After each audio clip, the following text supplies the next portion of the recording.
A ver. Listo, profe. Ok. Bueno, les estoy diciendo que el tema de hoy es bastante corto. Vamos a ver entonces sistema urinario. La próxima semana, ahorita les envío las diapositivas, vamos a ver que sistema respiratorio y vamos a empezar con una parte del sistema digestivo que serían las glándulas del sistema digestivo. Y para la siguiente veríamos solamente el sistema digestivo, porque es que el sistema digestivo es bastante largo, es el que más placas tiene.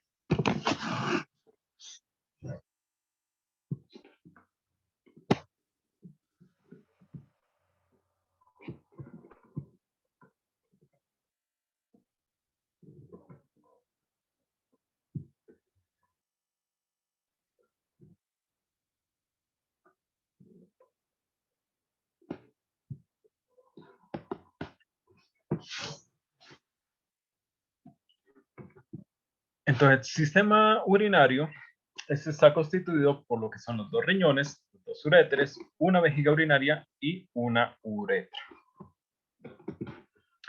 El aparato urinario realiza tres funciones esenciales. Entonces va a ser la eliminación de los productos metabólicos de desecho y el nitrógeno mediante la filtración y excreción. Equilibrar la concentración de líquidos y electrolitos del organismo también a través de la filtración y la excreción. Y recuperar mediante reabsorción de moléculas pequeñas como son aminoácidos, glucosa, péptidos y también de iones como son de cloruro, de sodio, de calcio y de fosfito y de agua para mantener la homeostasis de la sangre.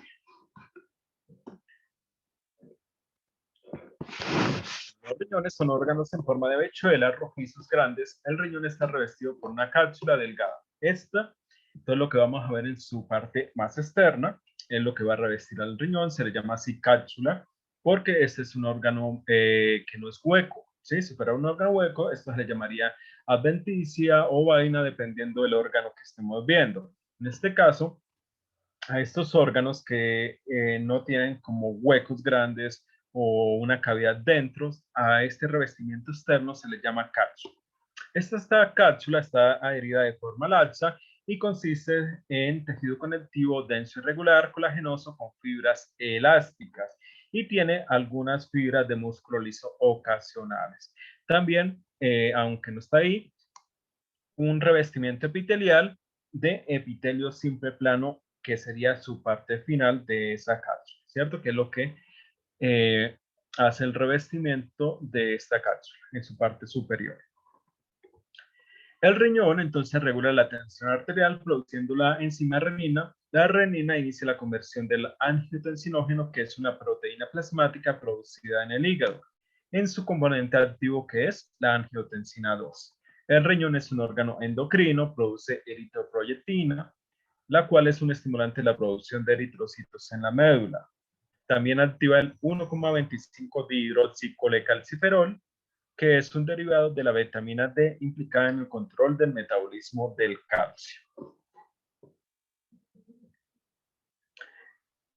El riñón entonces va a mostrar que está separado por una corteza y una médula. Entonces tenemos la cápsula, que es lo que está en la parte superior, que sería esta diminuta que vemos acá, ¿cierto? Este es un corte de riñón de ratón porque un humano obviamente es muy grande y no cabría en una placa histológica.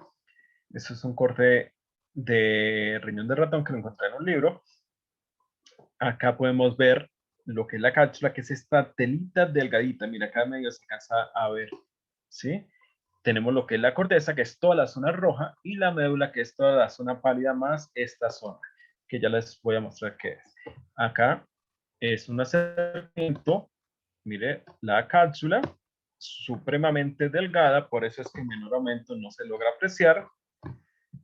Todo esto es la corteza, ahí está bien marcada, y la médula. ¿Listo? Entonces, en la región cortical, o sea, la corteza, se ve de color pardo oscuro y granulosa, en tanto que la médula contiene de 6 a 12 regiones pálidas de forma de pirámides, que son las pirámides renales. La porción de la corteza que recubre la base de cada pirámide se denomina arco cortical. Una pirámide renal con su arco cortical y sus columnas corticales relacionadas representan el lóbulo del riñón. Bueno, ¿a qué hace referencia ahí? Acá no está haciendo referencia a las partes que componen lo que es la parte final de la corteza y la médula. Bueno, ya sabemos que la corteza entonces es la zona roja, ¿sí? Nos habla del arco cortical. El arco cortical es la zona final de la corteza. Esto que se forma aquí, esto es el arco cortical. Esto sería la pirámide renal, o sea, cada una de estas sería una pirámide renal, y las columnas corticales serían estas invaginaciones de la corteza hacia la médula, o también columnas renales como lo llama este autor. Esas serían las columnas corticales, o sea, columnas de la corteza que van hacia dentro de la médula. Entonces nos está diciendo que el arco cortical más la pirámide renal más la columna cortical forma lo que es el lóbulo del riñón. ¿Listo? El riñón, además de tener una corteza, una médula con cada una de esas partes que ya vimos, va a tener también una zona por donde entra lo que se llama el ilio. El ilio, para que lo tengan en cuenta, porque esa palabra la vamos a utilizar mucho en diferentes órganos, el ilio siempre va a estar compuesto por un tejido conectivo, generalmente denso y regular, por donde entran vasos sanguíneos. Cuando hablo de vasos sanguíneos me estoy haciendo referencia a arterias, arteriolas, venas, vénulas y vasos linfáticos y nervios para irrigar el órgano. Mira, en este caso, esta sería la zona del ilio, es el punto por donde entra el tejido conectivo, los vasos sanguíneos, linfáticos y nervios para entrar en contacto con las estructuras del riñón. Bueno, ¿hasta ahí alguna pregunta o está claro? Profe, qué pena, ¿me podría repetir qué es el hilo? Es que no se ha escuchado entrecortado. Ok, pero es internet. Repito nuevamente, el ilio es el tejido conectivo, esta es la zona del ilio. Es el tejido conectivo denso irregular, generalmente es denso irregular, puede ser laxo, pero generalmente es denso irregular con vasos sanguíneos, o sea, pueden ser venas, arterias, arteriolas, vénulas, vasos linfáticos y nervios, los cuales entran a través de ese punto para irrigar el riñón. Entonces, eso es el componente del ilio, la zona por donde entra tejido conectivo, vasos linfáticos, vasos sanguíneos y nervios. ¿Sí? Sí, profe, gracias. Ok. Bueno, ahora vamos a ver un acercamiento de la zona de la corteza y la médula. Bueno, acá tenemos entonces, ya somos sus componentes, tenemos la corteza y tenemos la médula. Bueno, una pequeña porción de la médula. Acá en la corteza entonces vamos a ver diferentes estructuras. La corteza se ve granulosa por la presencia de estas estructuras. Esto es lo que se conoce como un corpúsculo renal. Ojo, ahí se dice espacio urinario, pero se está refiriendo al hueco. Toda la estructura se llama corpúsculo renal. ¿Listo? O corpúsculo de Malpighi, también llamado.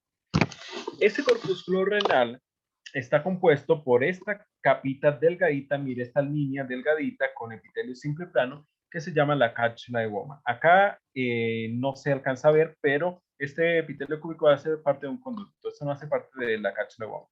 Es esta línea delgadita, listo, con epitelio simple plano. Eso sería la cápsula de Bowman, el espacio urinario o espacio Bowman, también llamado, y el glomérulo. Esta zona del centro, esa estructura central se llama glomérulo. Esos serían los tres componentes del corpúsculo renal. Repito nuevamente, si no me entendieron. Cápsula de Bowman, compuesta por epitelio simple plano, espacio urinario, que es el hueco, que la función es almacenar la orina primaria, y el glomérulo, que sería esta estructura que vemos acá, central. ¿Listo? Bueno, también en la corteza vamos a encontrar una serie de conductos. Todo eso son conductos que se llaman túbulos distales y túbulos proximales. Ahorita los vamos a ver de cerca. ¿Listo? Cada uno tiene su característica.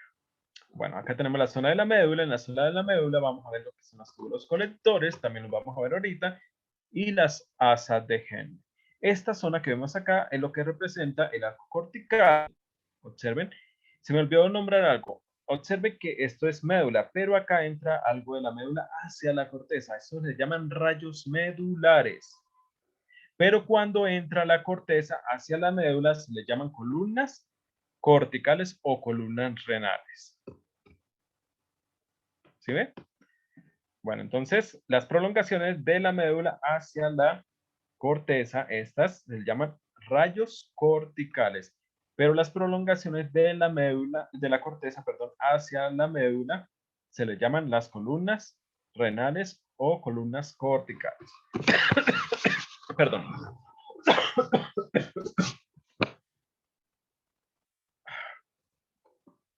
Bueno, vamos a hablar entonces del corpúsculo renal o corpúsculo de Malpighi. Este está constituido por la cápsula de Bowman, ya sabemos que está compuesta por epitelio simple-plano, que rodea un penacho capilar que es el glomérulo, que sería la parte central. En medio de los dos, entonces existe un espacio urinario, que es el espacio Bowman o espacio capsular, cualquiera de esos tres nombres está bien, espacio urinario, espacio Bowman o espacio capsular, que contiene el ultrafiltrado del plasma o orina primaria, que esa sería su función.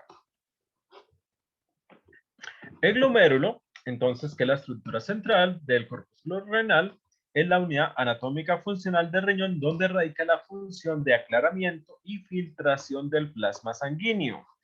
Este está constituido por una red de vasos capilares rodeada por una envoltura externa en forma de copa llamada cápsula de Bowman.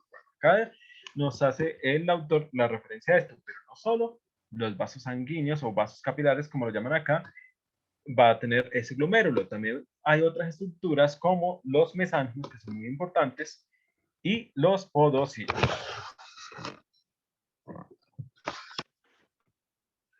Acá tenemos otra fotografía, un acercamiento de ese corpúsculo renal. Entonces, el corpúsculo renal, como ya les dije, entonces está compuesto por la cápsula de Bowman, ahí se la están mostrando, el espacio urinario o espacio de Bowman y el glomérulo, que es toda la estructura central. Ahí está muy bien marcada. Profe, Dime. profe, aparte de los vasos capilares, ¿qué otras estructuras están en el glomérulo? Ya les dije, los mesangios y los podocitos. Los podocitos son los que participan en la filtración glomerular. Los mesangios tienen varias funciones y ya les estoy explicando. Bueno, esta fotografía, observen, es el glomérulo. Observe que lo ven como una masa roja, ¿cierto? Pero en realidad ahí está lleno de vasos o capilares sanguíneos. Mire, lo que pasa es que hay tantos eritrocitos que pareciera que esto fuera una estructura maciza, pero en realidad todos estos son capilares, y estos serían que son los mesangios. Por acá estos pálidos serían los podocitos. Claro, con esta coloración no se logra identificar muy bien. Por eso hay coloraciones especiales donde nos puede mostrar cada una de las estructuras. Esta sería la misma fotografía. Esta sí sería una coloración especial. Mira, acá tenemos el glomérulo, ¿sí? Y mire, lo que se veía como una estructura maciza, en realidad eran puros capilares, si se dan cuenta. Y lo que se veía rojo ahí adentro eran los eritrocitos. ¿Listo? Entonces, vea, eran puros capilares sanguíneos y eritrocitos dentro. Ahora, en medio de este están esto que ven rojo, estas células rojas que se llaman células mesangiales, y lo rosado que se llama la matriz mesangial, es lo que componen los mesangios. Ya en la periferia vamos a ver unas estructuras pálidas como esta, mira, acá le está marcando el podocito, como estas que son los pedocitos que ayudan a la filtración glomerular. ¿Listo? Bueno, entonces vamos a ver la función de estos mesangios, porque estos tienen tres funciones, o bueno, más de tres funciones estos mesangios. El mesangio, entonces, es una estructura intraglomerular, claro, porque está dentro del glomérulo, está en medio de los capilares. Entonces, tiene dos componentes, las células mesangiales y la matriz mesangial. Las células mesangiales, pues las células como tal, y la matriz es lo que está por fuera de la célula. Las células mesangiales son pericitos especializados con características de músculo liso y macrófagos. Al tener estas características, entonces, de ahí derivan sus funciones. Entonces, las células mesangiales son contráctiles por tener características de músculo. Son fagocíticas por tener características de macrófago y capaces de proliferar. Quiere decir que tienen división mitótica.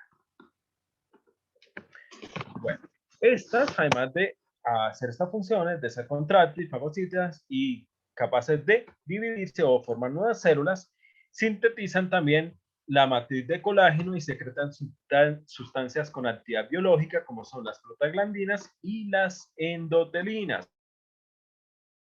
Inducen lo que es la constricción de las arteriolas glomerulares aferentes y eferentes. Las células mesangiales entonces participan de forma indirecta en el proceso de filtración glomerular.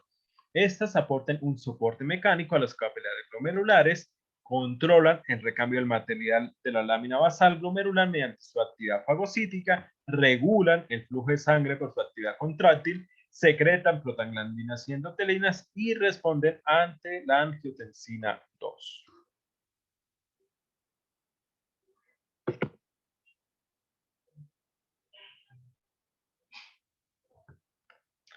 Bueno, además de el corpúsculo renal, tenemos también los túbulos, ya los había nombrado. Entonces, en la corteza tenemos lo que son los túbulos contorneados proximales y tubo contorneados distales. Todos estos tienen la función de reabsorber.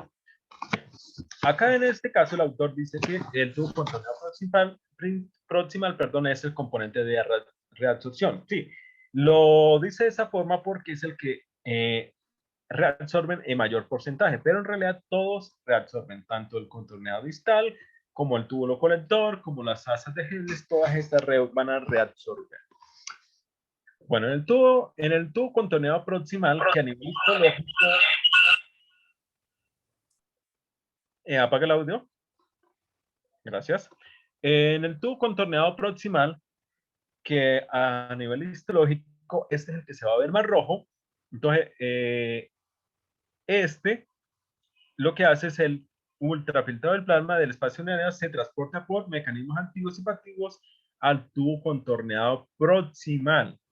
Quiere decir que este entra en contacto, ojo, con lo que es el corpúsculo renal o se une con el corpúsculo renal. ¿Listo? Donde reabsorbe aproximadamente el 70% del agua, de la glucosa, del sodio, del cloruro y del potasio filtrado. Este es el que reabsorbe en mayor proporción. Por eso le llaman el componente de reabsorción, aunque todos reabsorben. Bueno, en el caso del tubo contorneado distal, este se va a ver a nivel histológico más pálido. Así lo pueden identificar. El tubo contorneado distal y el tubo colector reabsorben aproximadamente el 7% del cloruro de sodio filtrado. La porción distal del tubo contorneado distal y los túbulos colectores son permeables al agua en presencia de la hormona antidiurética o vasopresiva. Bueno, entonces vamos a ver una fotografía de él. Mire, acá ya tenemos los corpúsculos renales que lo sabemos reconocer, ¿cierto? Con su cápsula de Bowman, el espacio urinario y el glomérulo. Y observen, acá vamos a ver una serie de conductos, unos rojos y uno más pálidos. Los rojos, el tubo contorneado proximal. Observe cómo se une con el corpúsculo renal. Por eso ellos reabsorben en mayor proporción que los otros, porque es el contacto directo. ¿Listo? Mire, ahí se ve perfectamente la unión con el corpúsculo renal. Bueno, entonces estos se van a ver siempre más rojos. Y los distales, pues, se van a ver más pálidos. Así se pueden identificar. Ambos, tanto el contorneado distal como el contorneado proximal, están compuestos por epitelio cúbico simple. Acá había una fotografía cercana. Voy a ir atrás. Acá. Tubo contorneado distal, tubo contorneado proximal y mire cómo se une con el corpúsculo renal. Creo que es la misma fotografía, una fotografía cercana de esta misma estructura. Sí, es la misma. Bueno, claro hasta ahí, ¿no? Vamos ahora a ver las estructuras de la médula. Bueno, este está muy rojiza. Bueno, pero ahí se alcanza medio a notar. Tubo contorneado distal, que es los más pálidos, como este o este, y tubo contorneado proximal, que es los más rojizos.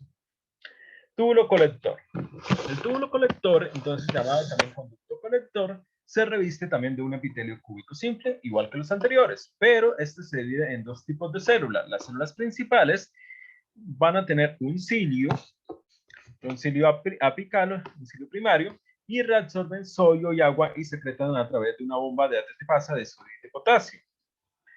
Y tenemos las células intercaladas, tienen microvellosidades, ya no son cilios, sino microvellosidades, y secretan hidrógeno y bicarbonato, por tanto son importantes reguladores del equilibrio ácido-básico, también reabsorben potasio.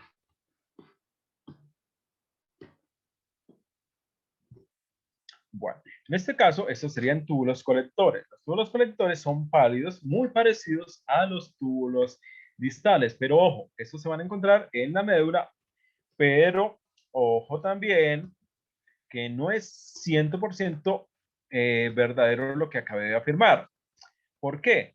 Porque la médula, sí, acá tiene sus túbulos colectores, pero a través de los rayos medulares pueden ir algunos túbulos colectores hacia la corteza, como pueden apreciar. ¿Sí? Este sería un rayo medular. Mira, ahí se ve la diferencia en tonalidad. Este también sería un rayo medular. ¿Listo? Y lo mismo pasa con los túbulos colectores distales que a través de las pirámides pueden entrar hacia la médula en ese sitio. Las pirámides renales, ya sabemos que son estas impaginaciones de las columnas corticales, estaba diciendo las pirámides. Las columnas corticales entran hacia la médula a través de este, ¿cierto? Así pueden ir algunos de estos conductos hacia la médula. Bueno.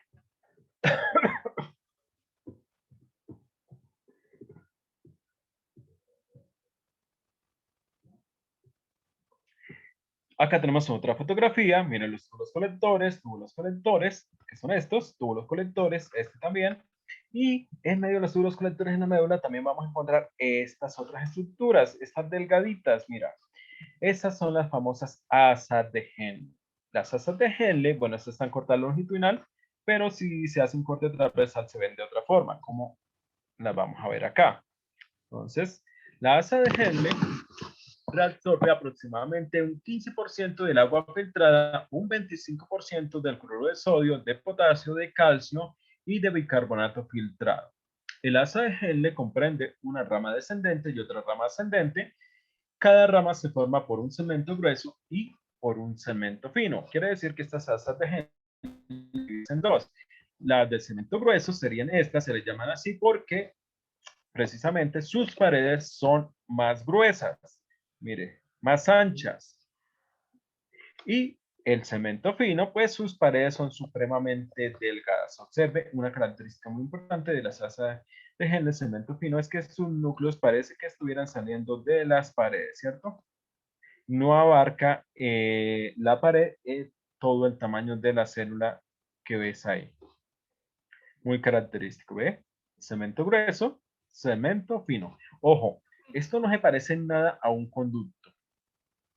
Perdón, aunque sean conductos, las asas de Henle son conductos, pero yo me estoy haciendo referencia a un conducto distal, proximal o colector. No se parecen en nada. Y ya les voy a mostrar otra fotografía donde las podemos comparar. Esta es tomada en el laboratorio. Mira, acá está asa de Henle cemento fino, asa de Henle cemento fino, mire sus paredes tan delgadas, mire cómo está saliendo, y la mayoría de estas son asas de Henle cemento grueso. Miren la diferencia en el grosor de las paredes. Y esto es un conducto, mire la diferencia en grosor. Así que no se pueden confundir con un conducto. ¿Listo? Siempre van a ser, aunque estas cemento gruesas son más grandes que la de cemento fino, van a ser aún así más delgadas que las de un conducto. Bueno, quedó claro, ¿no?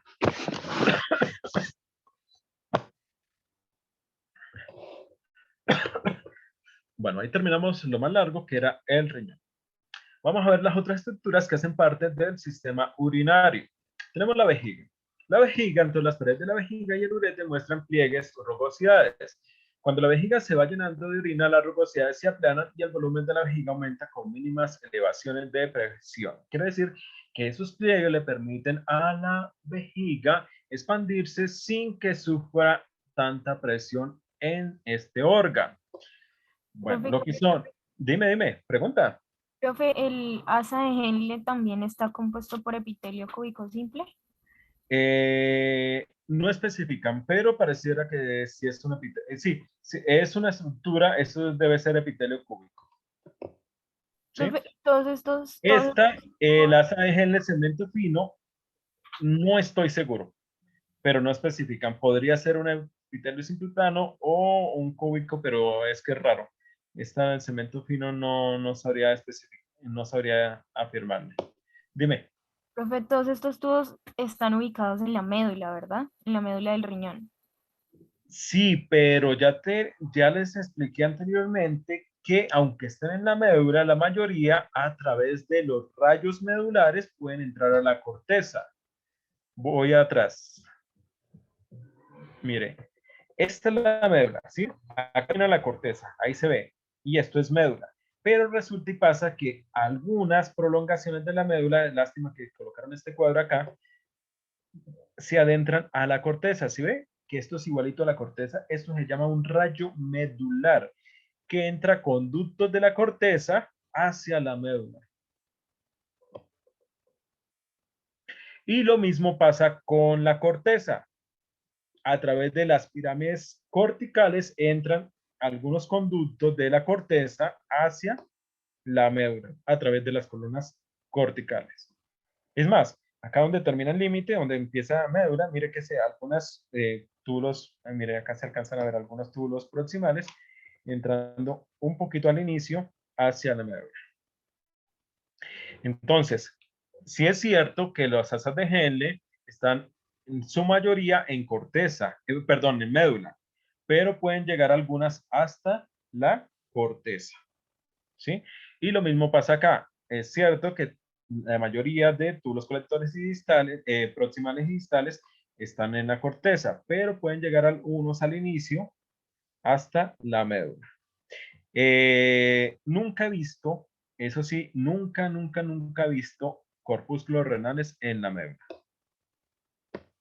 Eso sí, nunca se han, de todas las placas que he visto, nunca he visto corpúsculos renales en la médula. Pero así algunos pequeños conductos que pueden llegar acá hasta la médula, sí, sí lo he visto. Y lo mismo, algunos conductos, túbulos colectores y asas de Henle pueden llegar hasta, a través de los rayos medulares, hasta la corteza. ¿Listo?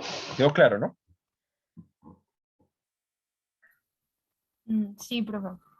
Sí, sí, si está confundida, no, se lo vuelvo a repetir.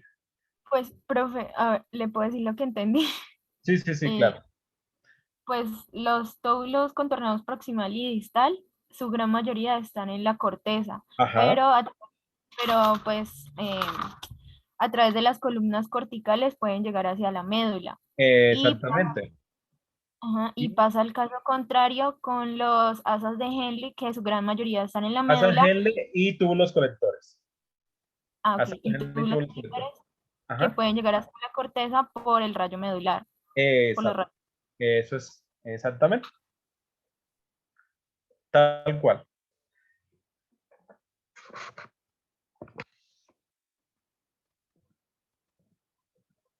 Bueno,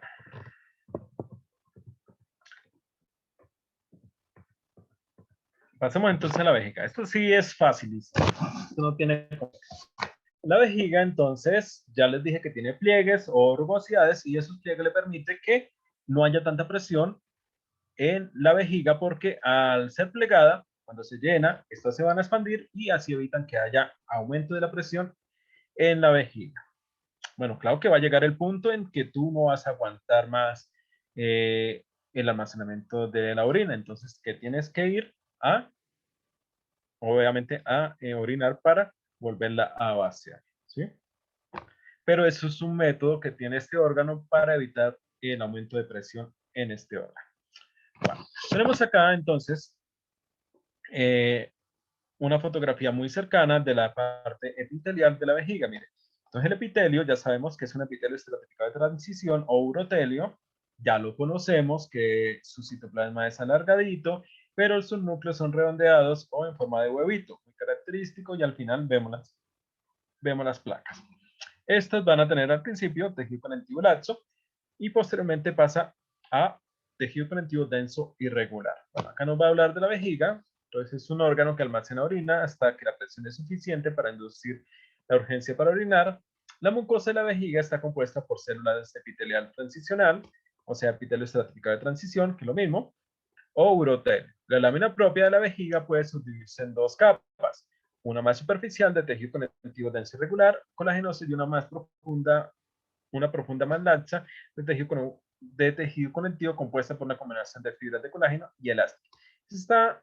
Ese autor, perdón, y no me había dado cuenta, lo interpretó fue al revés. Primero está la laxa y después está el denso irregular, que es la que tiene fibras de colágeno y elásticas. No me había dado cuenta de ese error. Bueno, la lámina propia no posee glándulas, excepto en la región que rodea el orificio uretral, donde puede encontrarse glándulas de moco.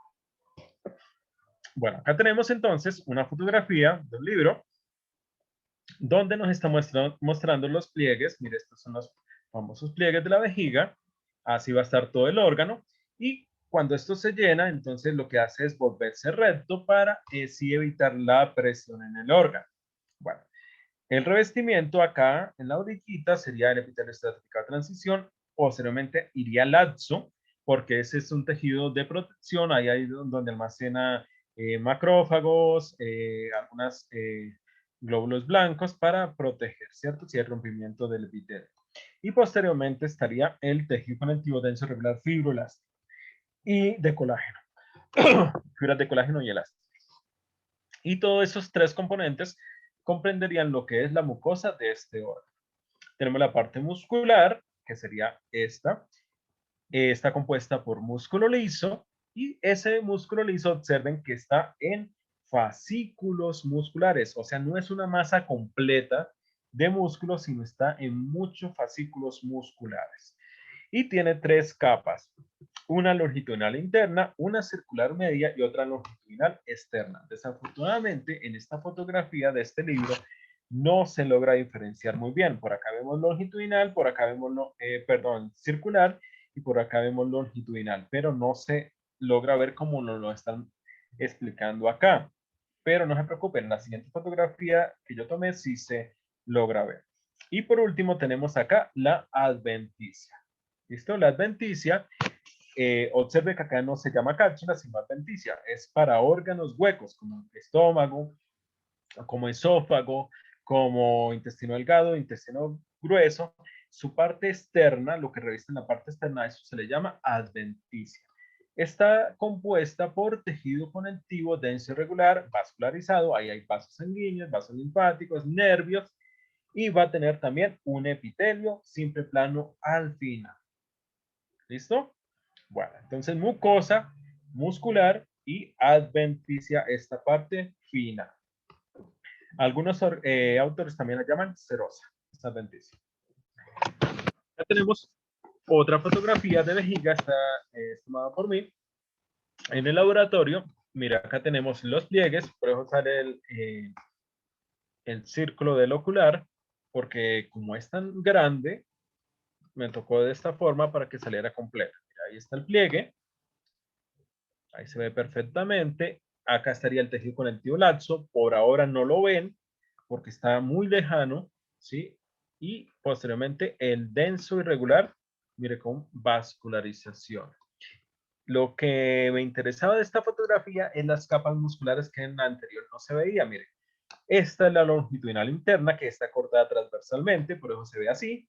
Esta es la circular media, que sí está cortada longitudinalmente. Mire, ahí se ve perfectamente que está longitudinal, circular media, y esta sería la longitudinal externa. Ahí están las tres capas y todas están en fascículos musculares, si se dan cuenta. Sobre todo la interna. Tiene más fascículos que las otras dos. Por último, tenemos la adventicia o serosa, que sería esta, densa irregular, mire la vascularización, y el epitelio simple y plano al final. Ahora vamos a ver un acercamiento de este pliegue. Ahí está. Mire, el epitelio estratificado de transición, el laxo, ahora sí se ve que es una capita muy pequeña, por eso digo que el autor dice que es la capa más profunda, es al contrario. Bueno, más profunda, si lo hablamos de afuera hacia adentro, sí sería la más profunda, pero si lo hablamos de adentro hacia afuera, sería la que está posteriormente al epitelio, ¿cierto? Bueno, entonces, tejido conectivo laxo, llega más o menos hasta acá, es una capa no es tan gruesa, solo llega hasta acá, y posteriormente el denso irregular, y mire, mucha vascularización. Acá ya podemos ver otras cosas, mire, arteriola, arteriola, arteriola, vénula, vénula, vénula, vénula, vénula, vénula, vénula, ¿sí ves? Por acá capilar, si se alcanza, si lo alcanzan a ver, un pequeño capilar. Ya sabemos identificar cada una de estas estructuras que vemos ahí.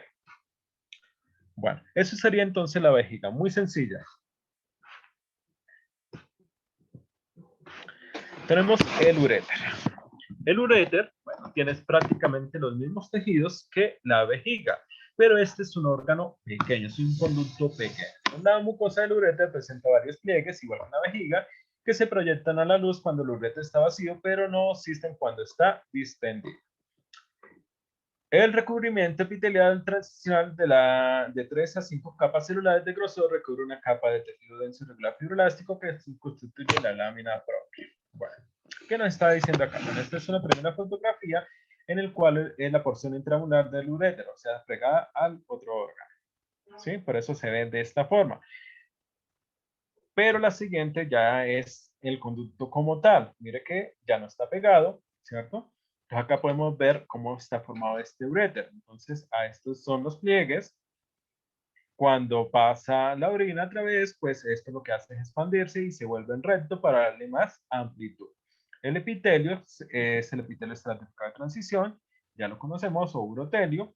Acá está el tejido conectivo denso irregular fibroelástico, por ahí dice el tejido conjuntivo denso.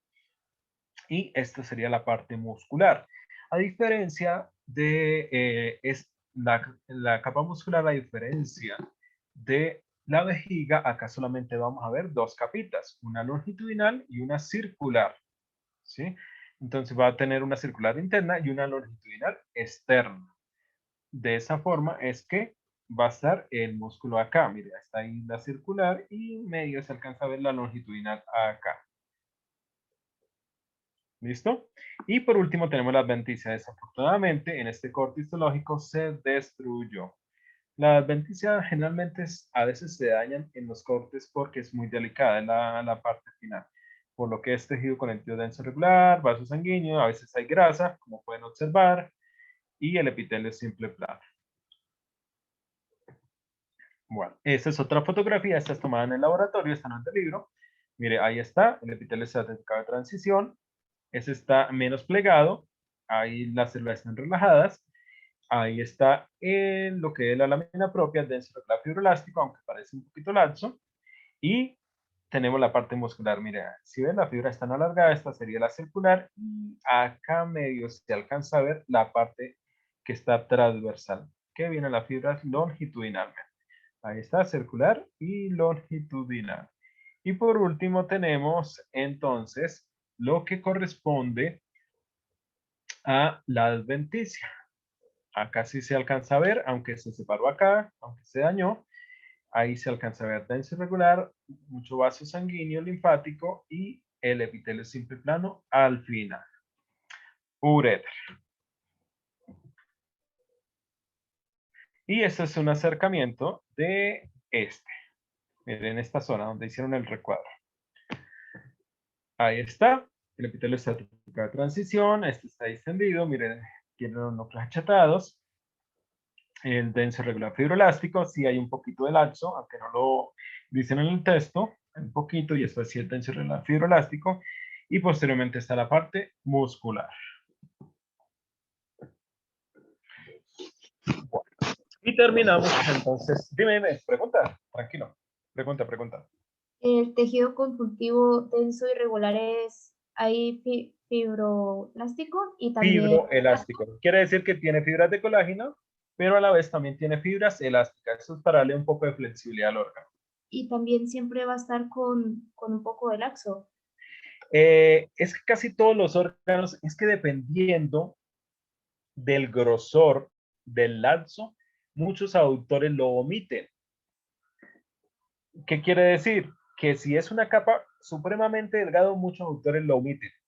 Sí, y solamente muestran lo que está en mayor proporción, que sería ahí el tejido conectivo denso regular fibroelástico, pero sí se alcanza a ver que tiene algo de laxo ahí. Se ve que se ve esta zona más granulada y posteriormente sí está menos granulada. Lo mismo pasa en la piel, ¿se acuerdan? Que las papilas dérmicas tienen laxo, pero si usted ve en los libros no lo mencionan. O a menos que estén hablando de la papila dérmica, ahí sí lo mencionan. Solo hablan de la epidermis, que sería el epitelio estratificado escamoso queratinizado, y la dermis, que sería el tejido conectivo denso irregular. Pero entre esa dermis hay algo de laxo que sería ahí la orillita en las papilas dérmicas. Pero, como ya le digo, cuando hacen, dan las características generales, no lo nombran. A menos que cuando hablan ya de la papila dérmica como tal, ahí sí lo nombran. No sé si quedó claro. Sí, profe, gracias. Ok. Pero es por la proporción, ¿sí? Porque no es tan representativo. Y generalmente casi la mayoría de órganos, siempre que hay un epitelio hay laxo, así sea una capa muy pequeñita, porque es que el laxo tiene la característica que puede almacenar los macrófagos y algunas células defensivas como neutrófilos. Bueno, uretra masculina. La uretra masculina, entonces la uretra de Marón, antes de terminar, las fotografías de uretra, se las quedo viendo, se las paso después. Tengo acá dos fotografías, pero se las quedo viendo, voy a ver si consigo más, porque está difícil conseguirlas, porque estas van cambiando de epitelio, ¿sí? Estas van cambiando de epitelio, depende por dónde pasa. Entonces vamos a ver. Tenemos la uretra del marón mide alrededor de 20 centímetros de longitud y tiene tres segmentos. La uretra prostática, que recibe productos transportados por el conducto eyaculador y los conductos de las glándulas prostáticas. Esta generalmente está revestida por epitelio estratificado de transición. La uretra membranosa, que es la zona más corta. Esta generalmente, esa pequeña porción está compuesta por epitelio cilíndrico estratificado. Y la uretra peniana, que recibe los conductos de las glándulas bulboretrales, esta generalmente está compuesta por epitelio pseudoestratificado. ¿Sí ve cómo va cambiando el epitelio en cada proporción de la uretra? Prostática es la que atraviesa la próstata. Peniana es la que atraviesa el pene. Y membranosa es la pequeña porción entre la prostática y la peniana, la más corta. Bueno, ahí está lo mismo que les acabé de decir. La uretra prostática es transicional, cambia de epitelio pseudoestratificado a cilíndrico estratificado. Ojo, acá el autor lo colocó así, pero pseudo es en la peniana y cilíndrico estratificado en la membranosa. ¿Listo? La capa muscular de la uretra membranosa, ojo, ahí es donde está el esfínter, que nos ayuda a la eyaculación o a la eliminación de la orina. Entonces, en la capa muscular de la uretra membranosa corresponde a un esfínter de músculo liso que es involuntario, que eso lo controla el sistema autónomo, y el otro que es estriado voluntario, ¿cierto? Que sería músculo esquelético, que controla la eliminación de la orina o el semen. Entonces, esfínter tiene los dos tipos de músculos. Vale. Y tenemos acá una fotografía de lo que es la uretra femenina. La diferencia, bueno, voy a explicarle primero acá y ahorita le muestro una fotografía de la uretra peniana. A diferencia de la uretra masculina, la uretra femenina, entonces es un conducto por separado para solo la eliminación de la orina, ¿cierto?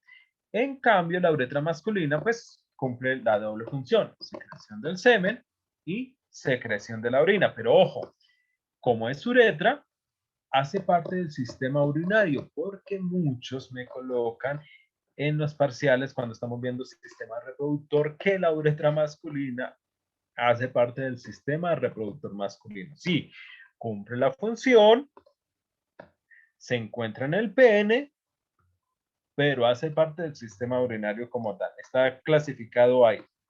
¿Listo? Aunque cumpla la doble función. Pero la uretra femenina sí, ella solamente es para la eliminación de la orina. La uretra femenina pasa de un epitelio estratificado escamoso a un estratificado transicional. Tiene los dos tipos de epitelios. Repito nuevamente, el masculino tiene en la prostática transicional, en la membranosa cilíndrico estratificado y en la peniana pseudo estratificado. Bueno, y mire acá, en la vagina entonces cumple la función del sistema reproductor. ¿Sí? En la vagina es el conducto reproductor y la uretra es del sistema urinario en la mujer. Vamos a ver una fotografía, esa sí la tengo. Voy a mostrarles del sistema reproductor. A ver si tengo por acá. Del tercer corte. Sistema reproductor masculino femenino. Acá está.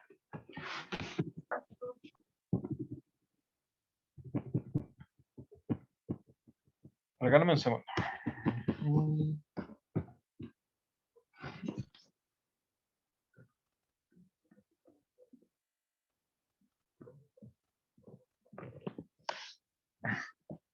Bueno, acá nos está mostrando.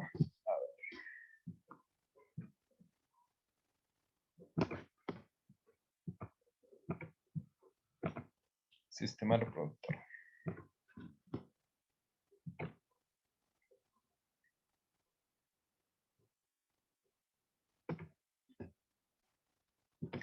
Bueno, acá nos está mostrando una representación gráfica, lástima que no tengo la foto, de lo que es la uretra prostática. Este hueco que ves acá en el centro no es el conducto eyaculador, que serían estos. No, esto no. Este hueco que vemos acá sería la uretra prostática, que es la que está atravesando la próstata, pero no tengo una fotografía de esta persona. Y a la zona donde está con epitelio estratificado de transición. Vamos a mostrar la del pene. Esta sería la del pene. Esto es el corte histológico. Esto es el tejido eréctil del cuerpo esponjoso, que ya lo iremos a ver. Y este conducto que ves ahí, eso es la uretra peniana. De esa sí hay un acercamiento, esa sí la podemos utilizar. Yo después se la paso a, como anexo. Mire, este sería el tejido eréctil del pene. Y esta sería la uretra peniana, vea, con epitelio pseudo estratificado, como se lo dije. Mira, ahí está el acercamiento que nos muestra que es un epitelio pseudo estratificado. ¿Listo?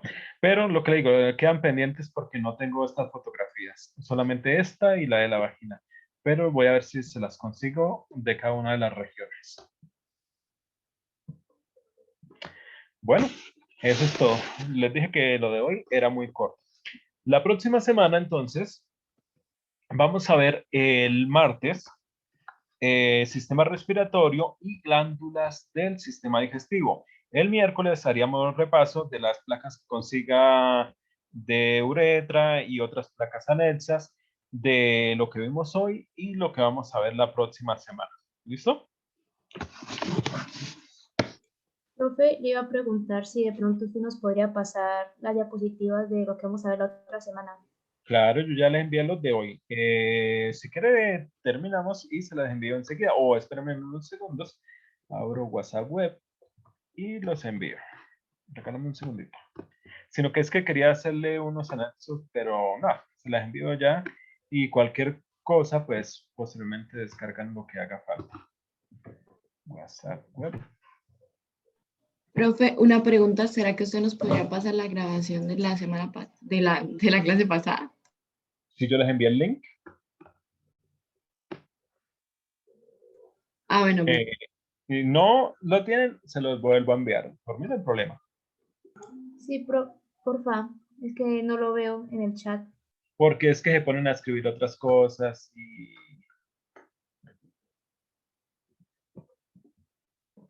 Entonces hacen espacio